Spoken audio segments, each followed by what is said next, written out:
प्यारे बच्चों, कक्षा 12 भौतिक विज्ञान अध्याय 1 वैद्युत आवेश तथा क्षेत्र पाठ के अंतर्गत हम इलेक्ट्रिक डाइपोल का अध्ययन करेंगे, वैद्युत द्विध्रुव का। सबसे पहले आप देखेंगे कि ये वैद्युत द्विध्रुव से क्या तात्पर्य है। यहाँ पे द्विध्रुव शब्द से यह स्पष्ट है जिसमें दो ध्रुव हैं। वैद्युत द्विध्रुव ऐसा निकाय होता है जिसमें दो विपरीत प्रकृति के आवेश यदि एक दूसरे से अल्प दूरी पर स्थित हो तो वे वैद्युत द्विध्रुव का निर्माण करते हैं। जो उनके बीच की दूरी है, जो लेंथ है, उसको हम द्विध्रुव के दोनों आवेशों के बीच की दूरी को यहाँ 2a से प्रदर्शित किए हैं। यहाँ पे जो बिंदुएं हैं, दोनों आवेशों के बीच का जो मध्य बिंदु है, इसको हम O से प्रदर्शित किए हैं और O को हम सेंटर ऑफ डाइपोल कहते हैं। यहाँ पर इसका जो द्विध्रुव आघूर्ण होता है वह किसी एक आवेश का परिमाण और उनके बीच जो दूरी है उसके गुणनफल के अनुक्रमानुपाती होता है। मतलब P = Q × 2L। ये जो -Q आवेश है, इसको हमने x अक्ष की धन दिशा में लिया है और +Q आवेश को हमने x अक्ष की माइनस दिशा में लिया है। O को हमने मूल बिंदु माना है। अभी हमने आपको बताया P = 2a × Q ये निरूपित करेगा इलेक्ट्रिक डाइपोल मूवमेंट को, और ये एक सदिश राशि होती है। इसकी दिशा ऋण आवेश से धन आवेश की ओर होती है।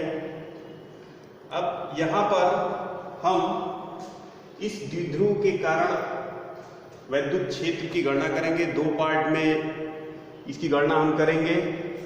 पहला, इस द्विध्रुव के कारण इसकी अक्षीय स्थिति में किसी बिंदु T पर वैद्युत क्षेत्र की तीव्रता की गणना करेंगे, और दूसरे केस में हम गणना करेंगे इसके निरक्षीय स्थिति में, मतलब y अक्ष के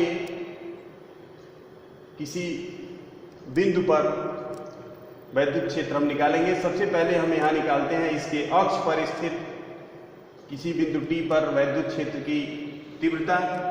इसके लिए हम बिंदु T पर +Q आवेश के कारण वैद्युत क्षेत्र की गणना करेंगे और -Q आवेश के कारण वैद्युत क्षेत्र की गणना करेंगे और दोनों का सदिश योग ज्ञात करेंगे। तो हम मानते हैं कि माना जो है कि मूल बिंदु O से R दूरी पर स्थित कोई बिंदु T है। बिंदु T पर जो इलेक्ट्रिक फील्ड होगा यहां से वो होगा 1/4πε0 Q/r²। यहाँ पे हम ये दूरी x मान रहे हैं। यहाँ पे दूरी को x माना गया है। इस मूल बिंदु से इस बिंदु T की दूरी को x माना गया है। इसलिए यदि हम +Q आवेश के कारण बिंदु T पर वैद्युत क्षेत्र का मान निकालें तो ये होगा E1 = 1/4πε0 Q/x + a²। यहां से ये जो +Q आवेश है इसकी दूरी a है, तो जो टोटल दूरी हो जाएगी x + a +Q आवेश से बिंदु T की दूरी, तो E1 जो इसका मैग्नीट्यूड होगा, जो इसका परिमाण होगा, E1 = 1/4πε0 Q/x + a²। और इसकी दिशा जो होगी ये बाहर की ओर होगी, OH डायरेक्शन में, जो कि तीर द्वारा प्रदर्शित है। इसी प्रकार इस -Q के कारण इस बिंदु T पर जो वैद्युत क्षेत्र की तीव्रता होगी वो होगी 1/4 pi epsilon 0 Q/x minus a का होल स्क्वायर। और इसकी दिशा जो होगी देखिए अंदर की ओर होगी, जो E1 है उसके विपरीत होगी, और इसका जो मैग्नीट्यूड होगा E2 = 1/4 pi epsilon 0 Q/x minus a का होल स्क्वायर।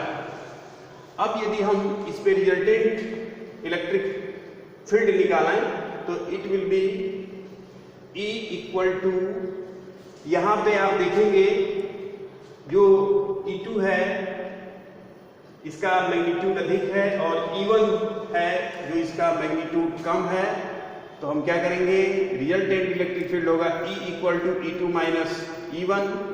इसमें दोनों की वैल्यू रखेंगे तो मान आएगा 1/4 पाई एप्सिलॉन 0 कॉमन ले लेंगे और ये हो जाएगा E = 1/4 pi epsilon 0 Q/x minus a का whole square minus Q/x plus a का होल स्क्वायर। इसको आप इसका लॉसर ले लेंगे और इसको हल करेंगे तो जो आपको वैल्यू मिलेगी आगे, उसमें जब आप हल करते जाएंगे तो आगे जो आपको वैल्यू मिलेगी ये मिलेगी E = 1/4 pi epsilon 0 4a Qx/x² minus a square का होल स्क्वायर। अब यहाँ पे ये जो वैल्यू है 2aq इसको हम रख देंगे = p, इसको हम p के बराबर रख देंगे और एप्रोक्सीमेशन लेंगे। एप्रोक्सीमेशन ये लेंगे कि यदि मान लीजिए ये जो बिंदु T है यह द्विध्रुव से अधिक दूरी पर है, अगर हम इसको अधिक दूरी पे लेंगे तो x की तुलना में a की वैल्यू को हम निगलेक्ट कर देंगे। जैसे आगे इसमें दिखाया गया है, यदि x बहुत बड़ा है a से तो यहां पे इस अप्रोक्सीमेशन को लगाएं तो x स्क्वायर आप कॉमन लेंगे, x पे 4 हो जाएगा और ये वैल्यू अत्यंत छोटी है a की तुलना में, इसको हम छोड़ देंगे तो जो वैल्यू आएगी वो आएगी E = 1/4 पाई एप्सिलॉन 0 2px/x पर 4xx कैंसिल होगा और E = 1/4 पाई 2p/x³। ये आपकी वैल्यू हो गई किसी द्विध्रुव के कारण अक्षीय स्थिति में वैद्युत क्षेत्र की तीव्रता का व्यंजक होगा। इसका जो सदिश रूप होगा जो हम लिखेंगे, इसका जो सदिश रूप होगा वो होगा 1/4 pi epsilon 0 2p/x³ unit vector p। ये जो यूनिट वेक्टर p है इसकी दिशा है b to a, minus q आवेश से प्लस q आवेश के ओर, और इसका रिजल्टेंट भी उसी दिशा में काम कर रहा है E1 और E2 का, इसलिए E = 1/4 pi epsilon 0 2p/x³ unit vector p। तो इस तरह से हम यहाँ पे ज्ञात किए हैं किसी द्विध्रुव के कारण अच्छी स्थिति में वैद्युत क्षेत्र की तीव्रता का व्यंजक। अगले पार्ट में हम यहीं से निकालेंगे निरक्षीय स्थिति में वैद्युत क्षेत्र की तीव्रता का व्यंजक।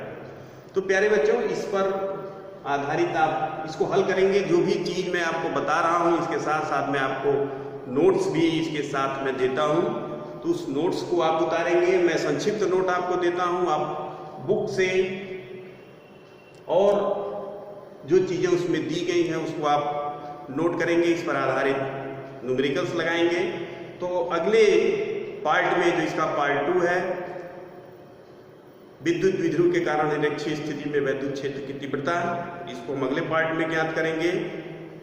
पुनः आपको सचेत मैं कर रहा हूँ, प्रत्येक वीडियो में मैं आपको सचेत करता हूँ कि आप लॉकडाउन का पालन करें, घर में रहें, सुरक्षित रहें, अपना ध्यान रखें तथा अपने परिवार के सभी सदस्यों का ध्यान रखें। धन्यवाद।